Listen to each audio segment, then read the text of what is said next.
La informática a su servicio. Ordenadores hago lo que quiero, cuando quiero y lo que me da la gana. Tú eres el gobierno. Te preguntan por la gestión que tú has hecho del estado de alarma, la falta de EPIs en los hospitales, las discrepancias entre ministros, la confusión, el número de fallecidos, etc. ¿Y qué haces?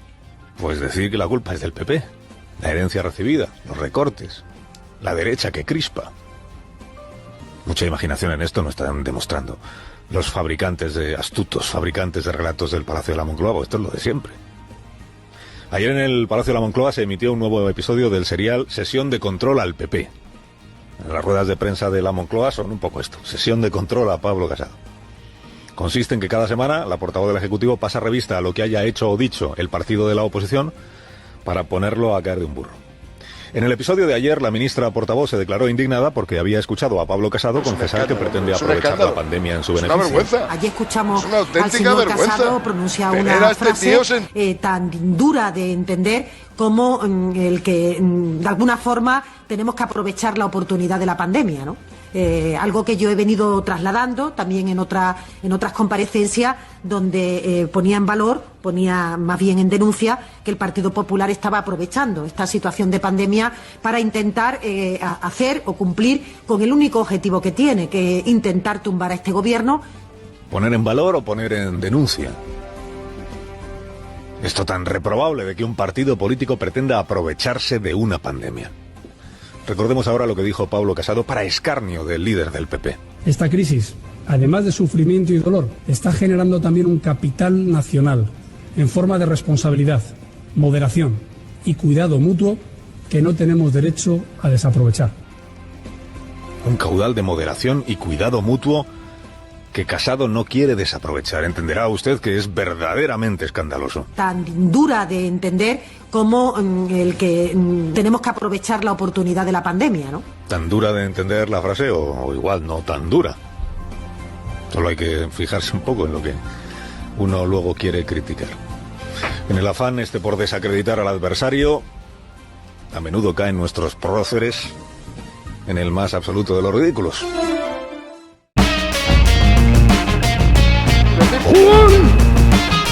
Sensacional. ¿Ninguna influencia en la vida económica de las personas en general?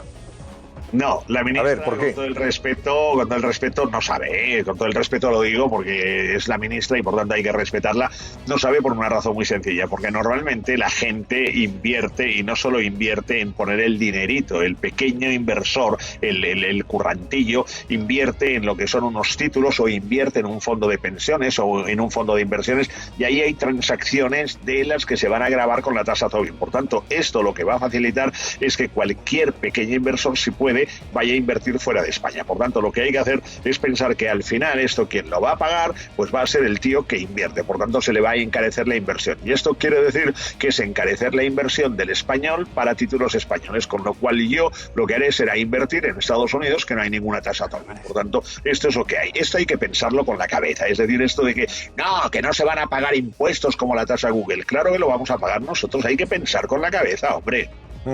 Antonio Naranjo quiere preguntarte, José María. Bravo, Antonio, hombre.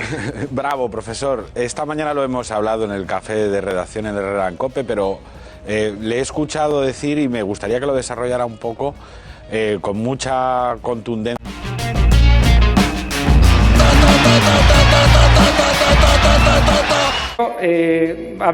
Volver a los años 30, y es que ayer una diputada de Esquerra dijo que la policía en España mata por motivos racistas. Les voy a enseñar unas cositas de los años 30. Miren, esto es un cartel que pone "Paremos la inmigración", que sacó el Estat català. El Estat català está integrado, ¿dónde? En Esquerra Republicana.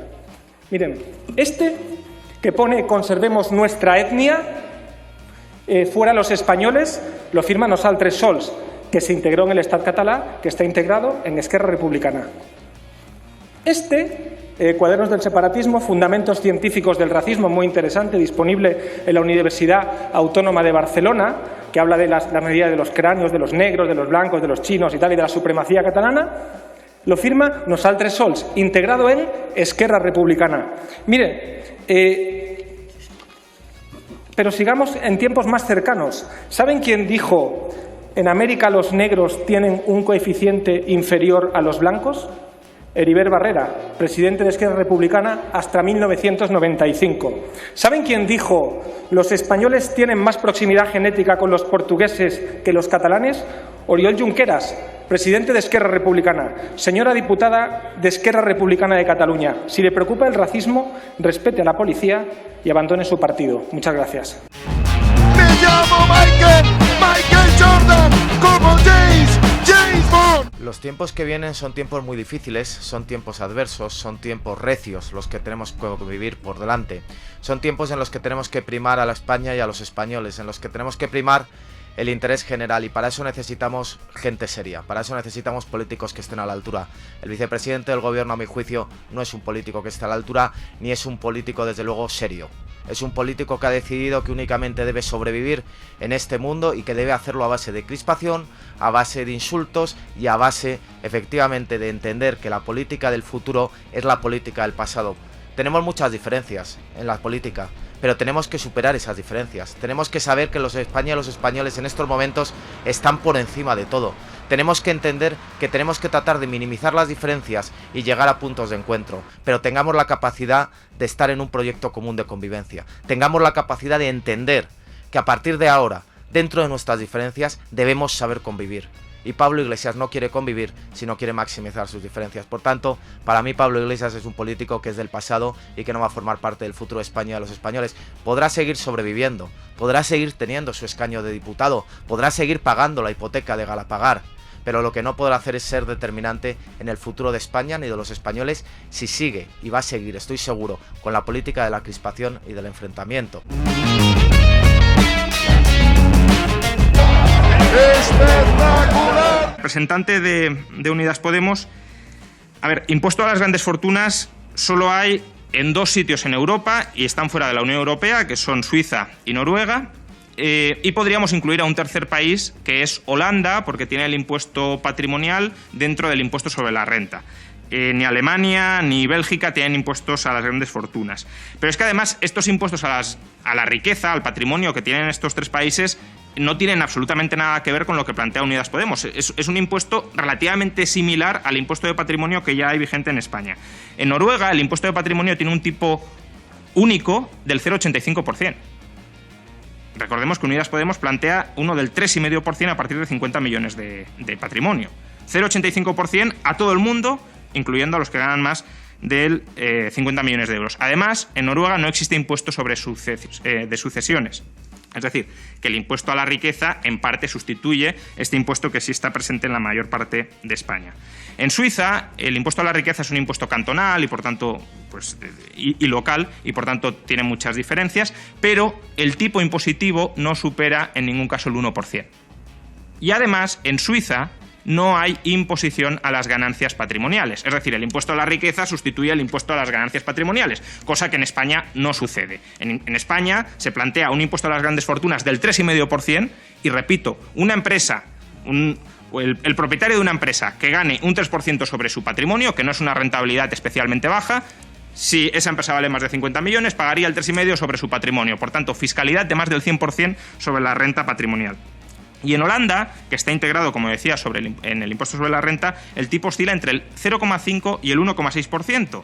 Es decir, nada cercano al 3,6%. Y de nuevo, en Holanda, este impuesto sustituye a la tributación de las ganancias patrimoniales. Por consiguiente, no tiene nada que ver con lo que se plantea en España, que sería impuesto a las ganancias patrimoniales, es decir, impuesto a las rentas del ahorro, más impuesto a la tenencia de ese ahorro al capital. Y, por tanto, si ya tenemos una fiscalidad sobre el ahorro confiscatoria, sería triplemente confiscatoria.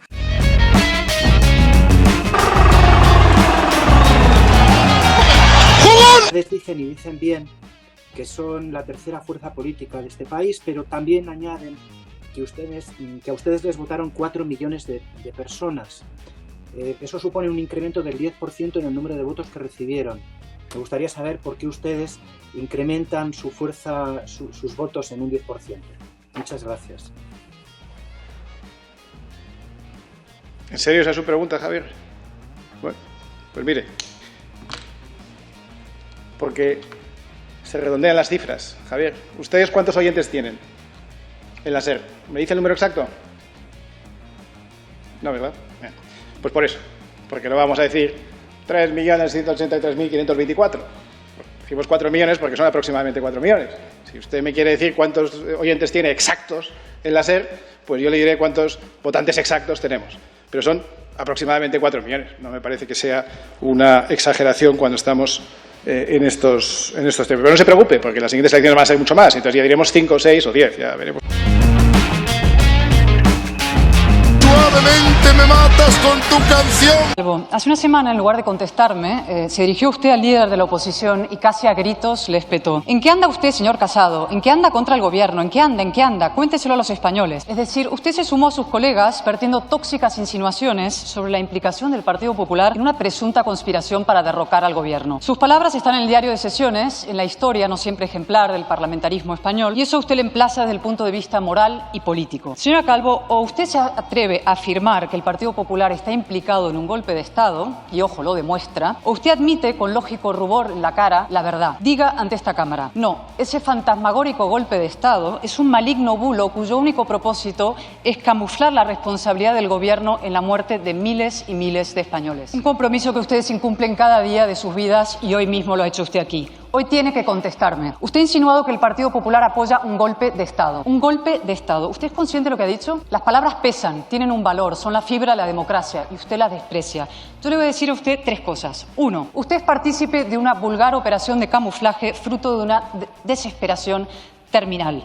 Para tapar su letal gestión del virus, hoy en los tribunales, ustedes están diseminando otro virus, la mentira de una España condenada al guerra civilismo y la involución. 2. Su bulo ha alcanzado tales proporciones que la ministra de Defensa ha tenido que ratificar el compromiso de las Fuerzas Armadas y de Seguridad con la Constitución. No cabe mayor ofensa a la dignidad de los militares y agentes y a la inteligencia general de los españoles. Aunque en realidad es verdad que con sus insidias, más que degradarnos a los demás, se degradan a sí mismos. Y 3. En una semana, ustedes han apartado al leal Pérez de los Cobos y han auxiliado al desleal Trapero. Lo primero, mediante una decisión ilegal del todavía ministro Marlaska, que no sé qué hace en su escaño aún, y lo segundo, mediante un uso inmoral de la Fiscalía. Por tanto, señora Calvo, la pregunta no es en qué andamos nosotros, sino en qué andan ustedes. Yo se lo voy a decir sin insinuaciones y con el aval de los hechos. Ustedes andan en lo mismo que hizo presidente al señor Sánchez y con los mismos. Ustedes andan legitimando y consintiendo a los golpistas, ellos sí, mientras ultrajan a los demócratas. ¡Espectacular! Gracias, presidenta. Si todo es mentira, señora ministra, ¿por qué obstaculizan la investigación judicial? ¿Cuándo vieron que la distancia social era clave para evitar contagios? ¿Sabe lo que hubiera sido feminista? Compartir esto con el resto de mujeres para que pudiéramos elegir, como hicieron ustedes, si con la mano no o si no se besa. Nada menos feminista que confundir las críticas a su incompetencia con críticas a todas las mujeres y al movimiento feminista. Usted no es el feminismo, señora Montero. Usted es la autoridad que ocultó a las mujeres que el 8M estábamos en peligro. No confunda, el feminismo no es culpable. Usted sí. Usted y yo acudimos a la misma manifestación en defensa de la mujer y la igualdad, pero usted y yo no teníamos la misma información. Usted jugó a la ruleta rusa con miles de mujeres, incluso las que somos de riesgo. Un gobierno antifeminista.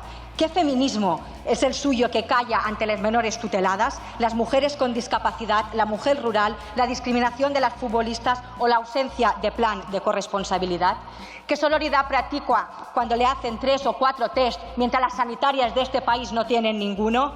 ¡Viva la igualdad, señora Montero! Y vivan los gobiernos que no mienten. Y vivan las mujeres que se preocupan de otras mujeres, aunque les vaya la foto en ello. Muchas gracias.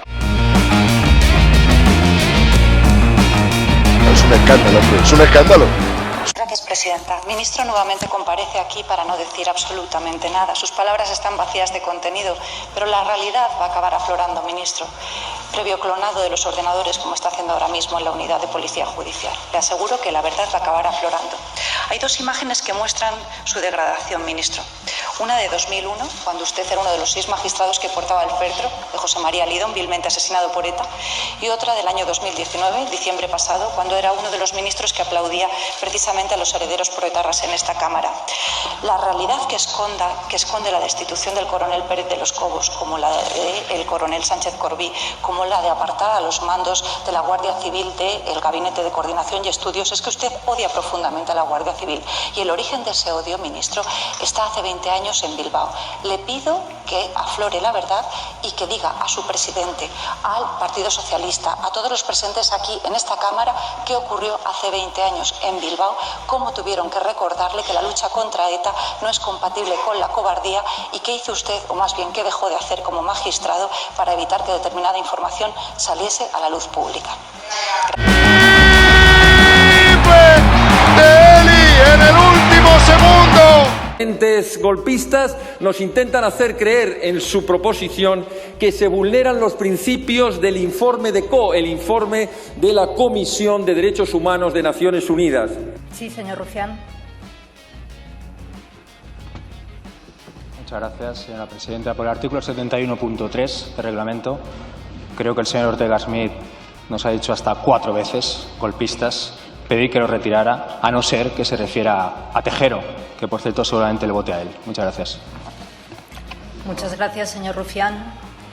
Señor Ortega Smith Molina, ¿retira del diario de sesiones la expresión golpistas? No lo puedo retirar porque quienes dan golpe de Estado son golpistas.